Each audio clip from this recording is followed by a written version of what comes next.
नमस्कार साथियों। आज हम जयपुर, जोधपुर, अजमेर विद्युत वितरण निगम लिमिटेड द्वारा 28 अगस्त 2018 को द्वितीय पारी में जो तकनीकी सहायक भर्ती परीक्षा आयोजित की थी उसका जो पेपर है वो हल करेंगे। इस पेपर के कुछ प्रश्न पहले वीडियो में हल किए, शेष जो प्रश्न है वो हम आज हल करेंगे। आज का अपना प्रश्न है, कोबाल्ट एक प्रकार का पदार्थ का उदाहरण है, यानी किस प्रकार के पदार्थ का उदाहरण है, यानी कोबाल्ट है वो चुंबकीय पदार्थों में किस श्रेणी में है। तो देखो, कोबाल्ट है वो लोहा चुंबकीय प्रकार का पदार्थ है। अब ऑप्शन में देखो, पैरामैग्नेटिक नहीं, डायामैग्नेटिक नहीं, फेरोमैग्नेटिक यानी लोहा चुंबकीय सही है, नॉन मैग्नेटिक या एंटी फेरोमैग्नेटिक नहीं। तो राइट आंसर क्या हो जाएगा कि जो कोबाल्ट है वो लोहा चुंबकीय पदार्थ है यानी फेरोमैग्नेटिक पदार्थ है। तो राइट आंसर क्या हो जाएगा सी, फेरोमैग्नेटिक पदार्थ। अगला क्वेश्चन है, ल्यूमेंस ऊर्जा के प्रवाह की दर को क्या कहते हैं। यानी जो ल्यूमेंस ऊर्जा है यानी जो प्रकाशितता ऊर्जा के प्रवाह की दर को क्या कहते हैं, ल्यूमेन फ्लक्स कहते हैं। तो राइट आंसर क्या हो जाएगा ल्यूमेन फ्लक्स, यानी किसमें ए ऑप्शन में। तो राइट आंसर हो गया ए, ल्यूमेन फ्लक्स कहते हैं। अगला क्वेश्चन है, एक ऑटो ट्रांसफार्मर में प्राथमिक और द्वितीयक एक साथ कैसे जुड़ी होती है। ऑटो ट्रांसफार्मर में पूछा है कि ऑटो ट्रांसफार्मर में प्राइमरी और सेकेंडरी जो वाइंडिंग है वो किस प्रकार जुड़ी होती है। ऑटो ट्रांसफार्मर किस प्रकार का होता है। मान लो ये ऑटो ट्रांसफार्मर है, तो ये मान लो ये स्टेप डाउन प्रकार का है, तो ये तो हो गया इनपुट और ये हो गया आउटपुट, ये हो गया इनपुट और ये हो गया आउटपुट।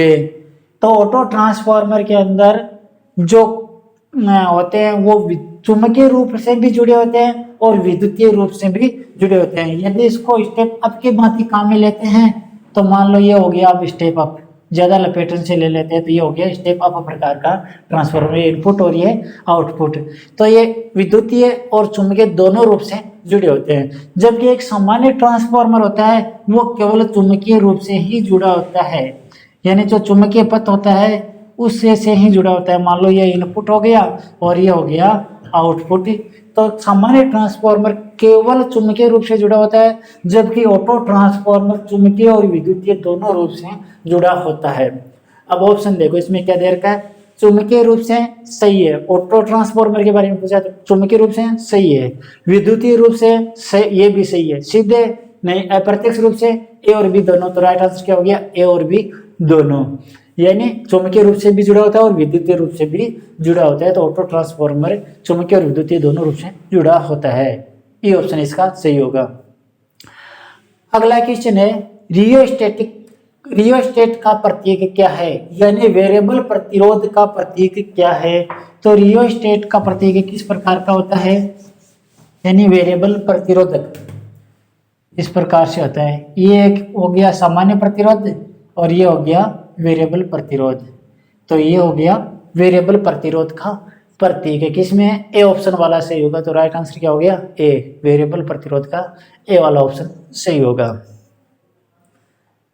अगला क्वेश्चन है, बूस्टर मुख्य तौर पर क्या होते हैं। बूस्टर मुख्य तौर पर क्या होते हैं। ऑप्शन देखो, इंडक्टर नहीं, कैपेसिटर नहीं, ट्रांसफार्मर सही है, यानी बूस्टर ट्रांसफार्मर होते हैं।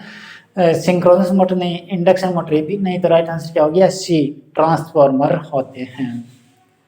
अगला क्वेश्चन है, दर्शित सर्किट में किरचॉफ वोल्टेज लॉ का उपयोग करके आर का मान ज्ञात कीजिए। आरेख दे रखा है और पूछा है कि किरचॉफ वोल्टेज नियम से आर का मान ज्ञात करना है। आरेख किस प्रकार का दे रखा है, प्रतिरोध दे रखे हैं, 5 प्रतिरोधक लगा रखे इस प्रकार से।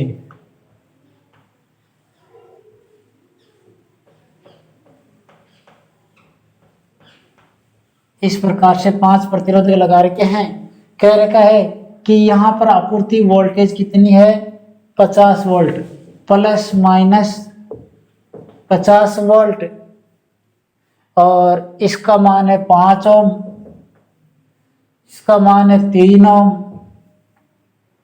इसका मान है 4 ओम और इसका मान है 7 ओम। ये ज्ञात करना है और इस पथ में से प्रवाहित धारा है वो है 2 एम्पियर। यानी मान लो इसमें से प्रवाहित धारा है 2 एम्पियर, पूरे पथ में से प्रवाहित धारा का मान क्या है 2 एम्पियर। किरचॉफ वोल्टेज नियम क्या है कि अलग अलग घटकों पर खपत वोल्टेज लगाए गए वोल्ट के बराबर होता है, यानी इन सभी पर खपत वोल्टेज इस वोल्ट के बराबर होगा।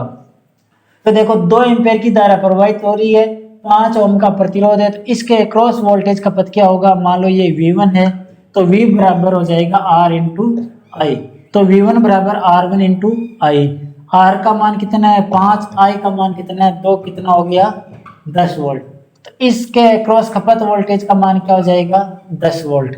इसके क्रॉस खपत वोल्टेज कितना हो जाएगा, यानी 3 ओम का प्रतिरोध है, 2 एम्पियर की धारा है, तो 3 इंटू 2 कितना हो जाएगा 6 वोल्ट। तो इसके अक्रॉस वोल्ट होंगे खपत 6। इसमें से प्रवाहित धारा तो है 2 एम्पियर, प्रतिरोध का मान है 4 ओम, तो कितना हो गया 4 दूनी 8 वोल्ट। तो इसके अक्रॉस खपत वोल्ट का मान क्या हो जाएगा 8 वोल्ट। इसके अक्रॉस खपत वोल्टेज का मान क्या हो जाएगा, आर का मान तो 7, आई का मान है 2 एम्पियर, तो 7 दूनी 14, तो 14 वोल्ट। अब इसके खपत क्या होगा, इन सभी का योग कर लो, यानी 50 वोल्ट टोटल है। इनमें से मान लो एक तो हो गया वी आर या वी, अलग अलग मान लेते हैं, V1, ये हो गया V2, ये हो गया V3, ये हो गया V4 और ये हो गया VR।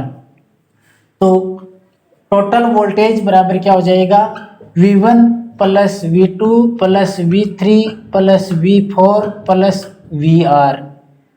तो ये तो टोटल 50 लगा रहे हैं। V1 के अक्रॉस कितना वोल्ट का पता हो रहा है 10, इसमें कितना है 6, इसमें कितना है 8, इसमें कितना है 14 और ये कितना हो जाएगा VR जो ज्ञात करना है।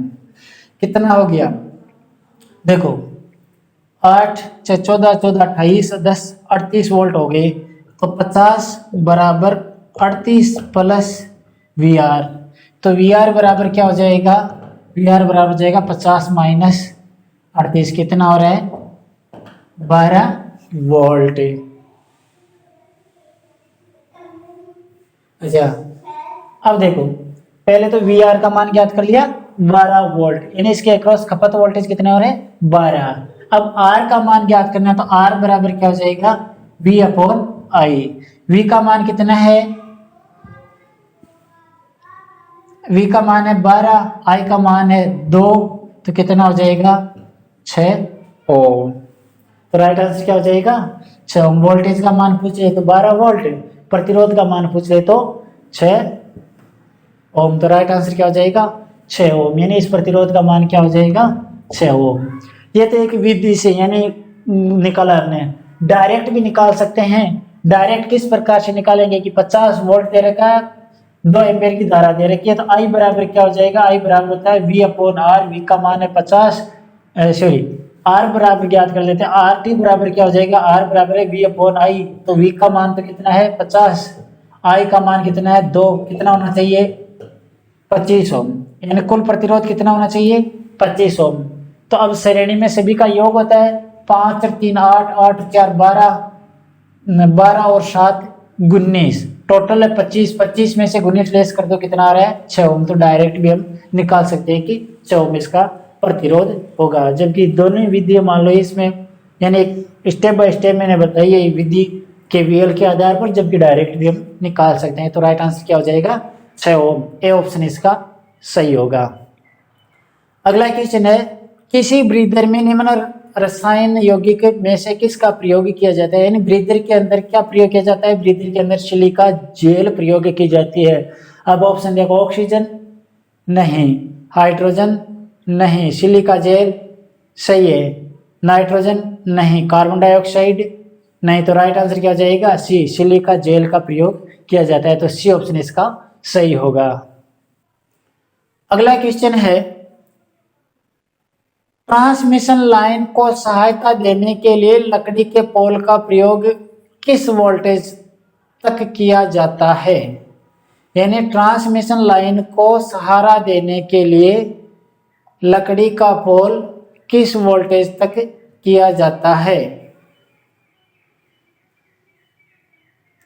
ऑप्शन देखो, 440 वोल्ट, 11 केवी, 22 केवी, 33 केवी, 66 केवी। तो राइट आंसर क्या हो जाएगा 22 केवी तक, यानी सारे देने के लिए 22 केवी तक लकड़ी के पोल भी प्रयोग कर सकते हैं। तो राइट आंसर क्या हो जाएगा सी 22 केवी। अगला क्वेश्चन है, किसी ट्रांसमिशन सिस्टम में एक फीडर पावर को क्या फीड करता है। यानी किसी ट्रांसमिशन सिस्टम में एक फीडर है, फीडर पावर को क्या फीड करता है। ऑप्शन देखो, power plant, sub station, serviceman, distributors, generator, generating sub station, ये सभी। तो ट्रांसमिशन सिस्टम में एक फीडर पावर को डिस्ट्रीब्यूटर्स फीड करता है, यानी वितरण फीड करता है। तो राइट आंसर क्या हो जाएगा सी डिस्ट्रीब्यूटर्स। अगला क्वेश्चन है, किसी विद्युत सर्किट की सतत सामान्यतः तौर पर किसके द्वारा जांची जाती है। यानी किसी विद्युत सर्किट की चालकता यानी उसकी निरंतरता कंटिन्यूटी टेस्ट करनी है, किसके द्वारा करेंगे। ऑप्शन देखो, ओममीटर सही है, एमीटर, एमीटर के द्वारा हम धाराएं माप सकते हैं, वोल्टमीटर वोल्टता माप सकते हैं, मेगर, मेगर के द्वारा इंसुलेशन प्रतिरोध माप सकते हैं, पोटेंशियोमीटर यानी ये हो गया वेरिएबल प्रकार का मीटर, तो इसके द्वारा भी नहीं। तो राइट आंसर क्या हो जाएगा, यानी वेरिएबल प्रतिरोध को भी हम पोटेंशियोमीटर कह सकते हैं वैसे। तो ए ऑप्शन इसका सही होगा, ओम मीटर। राइट आंसर हो गया ए, ओम मीटर के द्वारा हम कंटिन्यूटी जांच कर सकते हैं। अगला क्वेश्चन है, स्टीम टरबाइन किसी अल्टरनेटर के लिए कपल किया जाता है। यानी स्टीम टरबाइन किस अल्टरनेटर के लिए कपल किया जाता है, किसी अल्टरनेटर के लिए कपल किया जाता है, अल्टरनेटर में परिवर्तित करता है। यानी डायरेक्ट यही पूछा है कि अल्टरनेटर का कार्य क्या है, यानी स्टीम टरबाइन है वो अल्टरनेटर के साथ युग्मित किया जाता है, ये सही है। अब आगे क्या कह रहा है कि अल्टरनेटर क्या परिवर्तित करता है, कौन सी ऊर्जा को परिवर्तित करता है। अल्टरनेटर यांत्रिक ऊर्जा को विद्युत ऊर्जा में परिवर्तित करता है। केवल अल्टरनेटर का पूछा है कि अल्टरनेटर क्या परिवर्तित करता है, अल्टरनेटर यांत्रिक ऊर्जा को विद्युत ऊर्जा में परिवर्तित करता है। ऑप्शन देखो, इलेक्ट्रिक ऊर्जा को यांत्रिक ऊर्जा में नहीं है तो मोटर का कार्य है, एसी को डीसी में, एसी को डीसी रेक्टिफायर करता है, यांत्रिक ऊर्जा को इलेक्ट्रिक ऊर्जा में सही, यानी यांत्रिक ऊर्जा को विद्युत ऊर्जा में सही है, डीसी से एसी ये कन्वर्टर का कार्य होगा। हाइड्रो ऊर्जा को यांत्रिक ऊर्जा में ये भी नहीं होगा। तो राइट आंसर क्या हो गया सी, यांत्रिक ऊर्जा को विद्युत ऊर्जा में परिवर्तित करता है अल्टरनेटर, यानी प्रत्यावर्तक है वो। तो राइट आंसर हो गया सी। अगला क्वेश्चन है, सैटेलाइटों के लिए किस प्रकार की ऊर्जा के, सैटेलाइटों के लिए किस प्रकार की ऊर्जा के स्रोत है। सैटेलाइट को किस प्रकार की ऊर्जा प्रदान की जाती है, तो सोलर सेल के द्वारा इसे सप्लाई प्रदान करते हैं। तो सैटेलाइट में सोलर सेल के द्वारा ऊर्जा मिलती है, तो सोलर सेल ऊर्जा के स्रोत होते हैं। यानी कौन से में देखो ए सोलर सेल। अगला क्वेश्चन है, डेल्टा कनेक्शन में लाइन वोल्टेज है, डेल्टा कनेक्शन में लाइन वोल्टेज बराबर क्या होते हैं। एक तो होता है स्टार संयोजन और एक होता है डेल्टा संयोजन। स्टार संयोजन में तो क्या होता है, स्टार संयोजन के अंदर तो वोल्टेज का मान अलग अलग, यानी VL और VP का मान अलग अलग और धारा का मान समान। यानी स्टार संयोजन है, स्टार संयोजन में VL बराबर होता है √3 पेज, 3 पेज स्टार संयोजन में VL बराबर होता है √3 VP और IL बराबर होता है IP। यानी लाइन वोल्टेज है वो फेज वोल्टेज का, फेज वोल्टेज इंटू √3 होता है, जबकि लाइन करंट और फेज करंट समान होती है। डेल्टा संयोजन में, डेल्टा संयोजन के अंदर VL बराबर तो होता है VP और IL बराबर होता है √3 IP। यानी VL और VP का मान बराबर होता है, जबकि IL है वो IP का इंटू √3 के बराबर होता है। अब यह पूछा कि इसमें डेल्टा कनेक्शन में लाइन वोल्टेज, डेल्टा कनेक्शन में VL बराबर क्या होगा, VP के बराबर होगा, यानी फेज वोल्ट के बराबर होगा। किसमें है, अब ऑप्शन देखो, VP का 3 गुना नहीं, VP के बराबर सही, VP का वर्ग नहीं, VP का √3 गुना नहीं, लाइन करंट का 3 गुना ये भी नहीं। तो राइट आंसर क्या हो गया बी, VP के बराबर, यानी VL बराबर VP होगा। अगला क्वेश्चन है, किसी ड्राई सेल का EMF होता है, यानी शुष्क सेल का EMF क्या होता है 1.5 वोल्ट होता है। तो एक शुष्क सेल का EMF 1.5 वोल्ट होता है, किसमें डी ऑप्शन में देखो 1.5 5 वोल्ट, तो राइट आंसर हो गया डी। अगला है परमियंस किसके एनालॉग्स होते हैं, यानी किसके समतुल्य या सदृश होते हैं। परमियंस क्या होता है, चुंबकीय फ्लक्स प्रवाह में सुगमता। तो चुंबकीय फ्लक्स प्रवाह में सुगमता विद्युतीय परिपथ में चालकता के समान होती है, यानी विद्युतीय परिपथ में चालकता को हम चुंबकीय परिपथ के परमियंस के सदृश मान, इन दोनों में सदृश्य होता है, यानी समानता होती है। जिस प्रकार से चुंबकीय फ्लक्स प्रवाह में सुगमता होती है, उसी प्रकार से विद्युतीय परिपथ में हम चालकता कहते हैं। तो इसमें यही पूछा है कि परमियंस किसके सदृश होता है, चालकता के सदृश होता है। तो राइट आंसर क्या हो जाएगा, चालकता यानी कंडक्टेंस। किसमें, ए ऑप्शन वाला देखो, तो ए ऑप्शन सही होगा।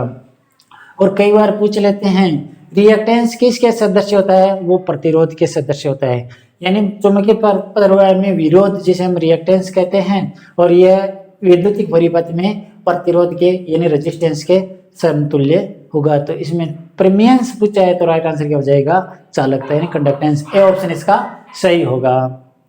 अगला क्वेश्चन है चुंबकीय क्षेत्र की दिशा निश्चित करने के लिए किस नियम का प्रयोग किया जाता है, यानी किसी चालक में चुंबकीय क्षेत्र की दिशा निश्चित करने के लिए किस नियम को प्रदर्शित किया जाता है।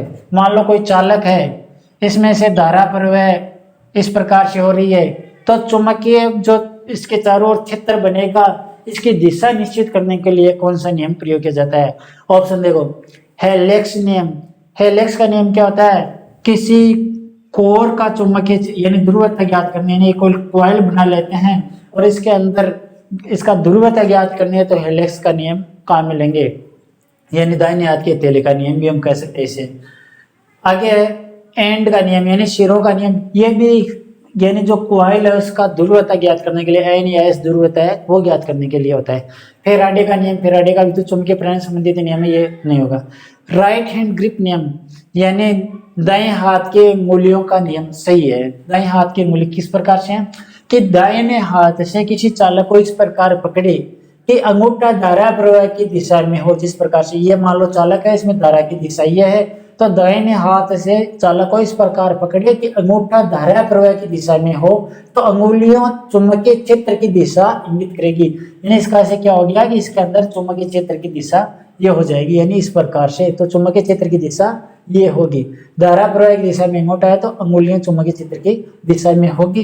तो यही पूछा है कि चुंबकीय क्षेत्र की दिशा, यानी किसी चालक में चुंबकीय क्षेत्र की दिशा ज्ञात करने का नियम कौन सा है, तो राइट हैंड ग्रिप का नियम। तो राइट आंसर क्या हो जाएगा, डी, राइट हैंड ग्रिप नियम। अगला क्वेश्चन है लेफ्ट वाइंडिंग में समांतर पाथ होते हैं जो किसके समान होते हैं, यानी एक तो होती है वेव वाइंडिंग और एक होती है लेफ्ट वाइंडिंग। लेफ्ट वाइंडिंग में समांतर पथों की संख्या पोलों की संख्या इंटू फ्लेक्स के बराबर होती है, यानी लेफ्ट वाइंडिंग के अंदर लेफ्ट वाइंडिंग में समांतर पथ ए बराबर होता है पी इंटू फ्लेक्स, और यदि वेव वाइंडिंग है, वेव वाइंडिंग में समांतर पथ ए बराबर होता है 2 इंटू फ्लेक्स। तो लेफ्ट वाइंडिंग में पूछा है यदि फ्लेक्स की संख्या नहीं दे रखी है, यानी सिंप्लेक्स है या डुप्लेक्स है या ट्रिप्लेक्स है या क्वाड्रुप्लेक्स है, तो हम डायरेक्ट कहेंगे कि ए बराबर पी होता है और वेव वाइंडिंग में ए बराबर 2 होता है। अब इसमें डायरेक्ट पूछा है तो समांतर पथों की संख्या क्या होगी, लेफ्ट वाइंडिंग में समांतर पथों की संख्या यानी ए बराबर होगा पी, यानी समांतर पथों की संख्या पोलों की संख्या के बराबर होगी। तो राइट आंसर क्या हो गया, सी, पोलों की संख्या के बराबर, यानी सी ऑप्शन देखो इसका, यानी सी ऑप्शन में दे रखा है पोलों की संख्या। तो लेफ्ट वाइंडिंग में समांतर पथों की संख्या पोलों की संख्या के बराबर होगी, सी ऑप्शन इसका सही होगा। अगला क्वेश्चन है निम्न में से क्या डीसी शंट जनरेटर का उपयोग है, यानी इनमें से शंट जनरेटर का उपयोग क्या है। ऑप्शन देखो, वेल्डिंग के अंदर डिफरेंशियल कंपाउंड जनरेटर प्रयोग करते हैं, बूस्टर इसमें श्रेणी जनरेटर प्रयोग करते हैं, इलेक्ट्रोप्लेटिंग इसमें डीसी शंट जनरेटर प्रयोग करते हैं, ट्रैक्शन इसमें श्रेणी जनरेटर प्रयोग करते हैं, घरेलू प्रकाश व्यवस्था इसके अंदर क्यूमुलेटिव कंपाउंड जनरेटर यानी संचय यौगिक जनरेटर प्रयोग करते हैं, वो भी लेवल कंपाउंड वाला। तो राइट आंसर क्या हो जाएगा फिर, यानी शंट का पूछा है तो इलेक्ट्रोप्लेटिंग में, यानी सी ऑप्शन इसका सही होगा कि इलेक्ट्रोप्लेटिंग में डीसी शंट जनरेटर प्रयोग करते हैं। अगला क्वेश्चन है बैक ईएमएफ किसका विरोध करता है, यानी जो विरोधी विद्युत वाहक बल है वो किसका विरोध करता है, लागू ईएमएफ का, यानी जो इस पर लगाए गए विद्युत वाहक बल का विरोध विरोधी विद्युत वाहक बल करता है, तो लागू ईएमएफ का करता है, यानी किसमें बी ऑप्शन देखो, लगाए गए विभव या लागू ईएमएफ, तो बैक ईएमएफ लागू ईएमएफ का विरोध करता है, बी ऑप्शन इसका सही होगा। अगला क्वेश्चन है उच्च आवृत्तियों पर काम करने के लिए बनाए गए परिणामी यंत्र में किस प्रकार की कोर प्रयोग की जाती है। उच्च आवृत्ति के लिए हम वायु कोर प्रयोग करते हैं, मध्यम आवृत्ति के लिए फेरिट कोर प्रयोग करते हैं, निम्न आवृत्ति के लिए सिलिकॉन स्टील की कोर प्रयोग करते हैं। तो इसमें उच्च आवृत्ति के परिणामी यंत्र के बारे में पूछा है, तो उच्च आवृत्ति परिणामी यंत्र में वायु कोर यानी एयर कोर प्रयोग करते हैं, तो राइट आंसर क्या हो जाएगा, एयर कोर। किसमें, सी ऑप्शन में देखो, तो राइट आंसर हो गया सी, एयर कोर यानी वायु कोर। अगला क्वेश्चन है शील प्रेरण मोटर को वरीयता दी जाती है जब, यानी सर्पण वाले प्रेरण मोटर को वरीयता कब दी जाती है। ऑप्शन देखो, उच्च आरंभिक टार्क की आवश्यकता हो, सही है, क्योंकि इसके अंदर बाह्य और जो रोटर प्रतिरोध होते हैं इसके द्वारा हम जोड़कर इसका टॉर्क बढ़ा सकते हैं, क्योंकि किसी मोटर का टॉर्क रोटर प्रतिरोध के समानुपाती होता है, और 3 स्लिप रिंग द्वारा बाह्य जो प्रतिरोधक होते हैं इससे हम इसके रोटर को जोड़ देते हैं, फलस्वरूप रोटर का प्रतिरोध बढ़ जाता है और स्टार्टिंग टॉर्क भी बढ़ जाता है। न्यूनतम आरंभिक टॉर्क की आवश्यकता होती है, नहीं, टॉर्क शून्य हो नहीं, लोड भारी हो नहीं, लोड न्यून हो, ये भी नहीं, तो राइट आंसर क्या हो जाएगा कि उच्च आरंभिक टॉर्क की आवश्यकता होती है, वहां पर शील प्रेरण प्रेरण मोटर को वरीयता दी जाती है, ए ऑप्शन इसका सही होगा। अगला क्वेश्चन है भारत में डिस्ट्रीब्यूशन लाइनों में सामान्य तौर पर क्या प्रयोग किए जाते हैं, यानी पोल से संबंधित पूछा है कि जो वितरण लाइन है इसमें जो पोल लगाए जाते हैं वो किसके बनाए जाते हैं, वो आरसीसी के पोल होते हैं, यानी सीमेंट कंक्रीट के मिश्रित पोल होते हैं, तो राइट आंसर क्या हो जाएगा, आरसीसी पोल, यानी किसमें है, सी ऑप्शन में देखो, तो राइट आंसर हो गया सी, यानी वितरण जो लाइन है डिस्ट्रीब्यूशन लाइन है इसमें आरसीसी के पोल प्रयोग किए जाते हैं। अगला क्वेश्चन है एक हाइड्रो इलेक्ट्रिक पावर स्टेशन सामान्य तौर पर कहाँ मिलता है, यानी hydro electric power station, option देखो, रेगिस्तानी इलाकों में, दलदली इलाकों में, पहाड़ी इलाकों में, घास के मैदान में, निचले इलाकों में।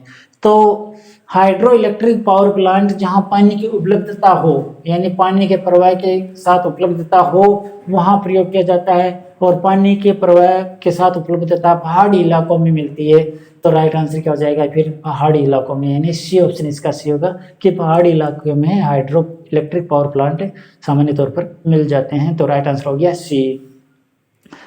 अगला क्वेश्चन है सर्किट ब्रेकर सामान्य तौर पर कब संचालित होता है, सर्किट ब्रेकर सामान्य तौर पर कब प्रचलित होता है। ऑप्शन देखो, जब पावर की आपूर्ति की जानी है, यानी जब कि कहीं हमें पावर को आपूर्ति की जानी है, जब लाइन का परीक्षण करना हो, जब स्विच को ऑन करना हो, जब कभी भी लाइन में त्रुटि उत्पन्न होती हो, जब कभी पावर आपूर्ति विफल होती हो। तो इन ऑप्शनों में देखें तो यदि यानी सर्किट ब्रेकर का क्या कार्य होता है कि सामान्य और असामान्य दोनों स्थितियों में प्रचलित होते हैं। सामान्य को आश्रित क्या हो गया कि लाइन को ऑन ऑफ करने के लिए, असामान्य अवस्था क्या होगी कि एक दिन लाइन में कभी त्रुटि उत्पन्न हो जाए तो परिपथ को तोड़ देता है। तो इन ऑप्शनों में देखें तो बी ऑप्शन सही होगा कि जब कभी भी लाइन में त्रुटि उत्पन्न हो जाती है तो सर्किट ब्रेकर प्रचलित हो जाता है, यानी अपना काम प्रारंभ कर देता है, यानी परिपथ को तोड़ देता है। तो राइट आंसर हो गया डी, जब कभी भी लाइन में त्रुटि उत्पन्न होती है। अगला क्वेश्चन है डीसी मशीन की गति को किसके द्वारा मापा जाता है, यानी डीसी मशीन की गति मापने के लिए क्या लेते हैं, डीसी मशीन की गति मापने के लिए हम टेकोमीटर काम में लेते हैं। टेकोमीटर है आरपीएम में रिवोल्यूशन पर मिनट में गति मापता है, तो डीसी मशीन की गति मापने के लिए टेकोमीटर प्रयोग करते हैं। तो राइट आंसर क्या हो जाएगा टेकोमीटर, यानी बी ऑप्शन से होगा टेकोमीटर। तो ये प्रश्न इस पेपर से संबंधित थे। ठीक है साथियों।